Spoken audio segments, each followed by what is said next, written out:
Good morning, everybody. Welcome back to the installment of Scott Selections here for Tuesday, April 13th. Before we get into today's play of the day, a quick recap of what happened. Yes, I ended up having a pretty interesting day. Ended up winning basically every lean on the joint show with Scott Steen and I. We had a pretty solid day from that perspective.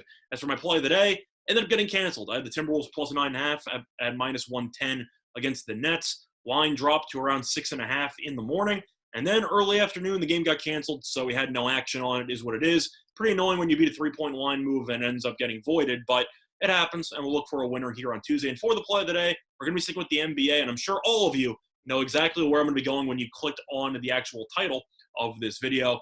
We're taking the Jazz, and the best line currently available is minus 16.5 at minus 110 on Fox Bet as they take on our favorite Oklahoma City Thunder on Tuesday night. Now, looking at this line, 16.5 might sound like a lot of points. It's actually a pretty solid deal. You shop around, mostly at 17.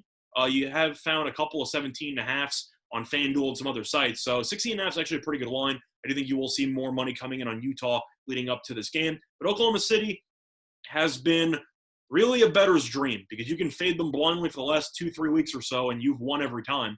You look at Oklahoma City, they have lost 6 in a row, failed to cover in all 6, lost 5 of those 6 games by at least 24 points. This team has gotten demolished. And now you might be saying to yourself, well, now it's a big spread. In some of the other games we took, they were getting 3 and change. Now they're getting 16.5. Does it really matter? No, because Oklahoma City in this losing streak did get at least 13.5 points or more in 2 games. Lost each of those games by at least 37 points. They ended up playing Phoenix on the road, lost that game by 37. They were getting 14 in that game. And then the game after played at Portland, getting 13.5. Lost by 48. This team is awful.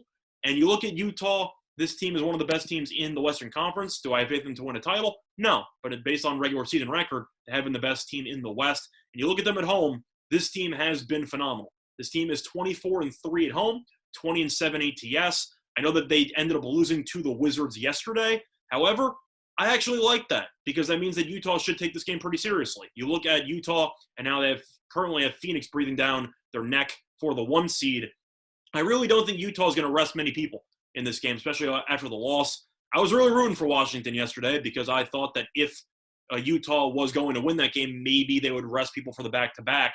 I really don't see that happening. I think Utah is going to go ahead, play basically everybody, and I think they'll win this game very handily as they have at home all season long. Now, Utah could be without a couple of key pieces. Mike Conley did not play yesterday, neither did Jordan Clarkson. Clarkson's doubtful for this game. He's probably not going to end up playing. Hasn't played the last 3 games. Conley, though, is kind of interesting because you look at the injury reports according to RotoWire, it says that he did not play on Monday because of right hamstring management. So it seems like, according to some reports, he was going to play one of these 2 games on the back-to-back, and they chose to just sit him against the Wizards. So Conley actually has a shot to play in this game, and I'm kind of curious what his status will be moving forward. So if he does play, this one should probably move. But looking at the Thunder, this team is so injured, it doesn't really matter. I know that Dort ended up coming back along with Baisley for the last game. Congratulations. Still lost by 24 points to Philly without Tobias Harris. But you look at Oklahoma City, Horford is still out because of rest. Roby is still out. And now you have a new addition to the list of players who are going to be out. You have Pokusevski, who has been very good over his last couple of games. You want to go through the actual game logs. Very solid. I know he had 0 points against Philly in 8 minutes, but games before that, 10, 25, 19, 8, and 20. Pretty good overall, but he's officially been ruled out for this game already with an arm injury, which he ended up suffering in the middle of that game against Philadelphia. So with him out and with Horford out, they're going to have no chance at getting rebounds against Gobert. I know that Moses Brown has been okay so far this season, but Utah should dominate on the inside. This team's one of the best rebounding teams in the entire league. And you look at Oklahoma City, I know Dort's a great defender. Offensively, I'd say not that great. But you're going through the line here, and Mitchell's put up 37-plus points in, I think, each of his last 4 games. Connolly could be back in the lineup. Bogdanovich has been great. Ingles has been really good lately. This team is so good from behind the arc, and Oklahoma City really does a terrible job at guarding the three-point line.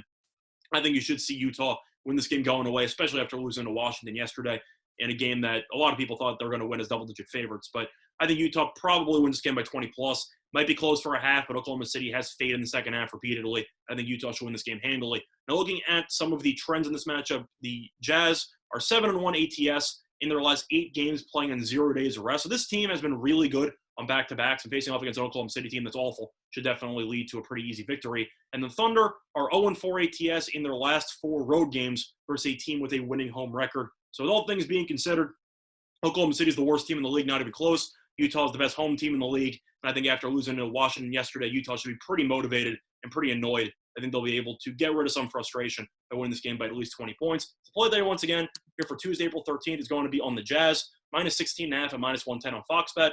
That's been this installment, Scott. So I'm going to call you and respect the best today. Bye, everyone.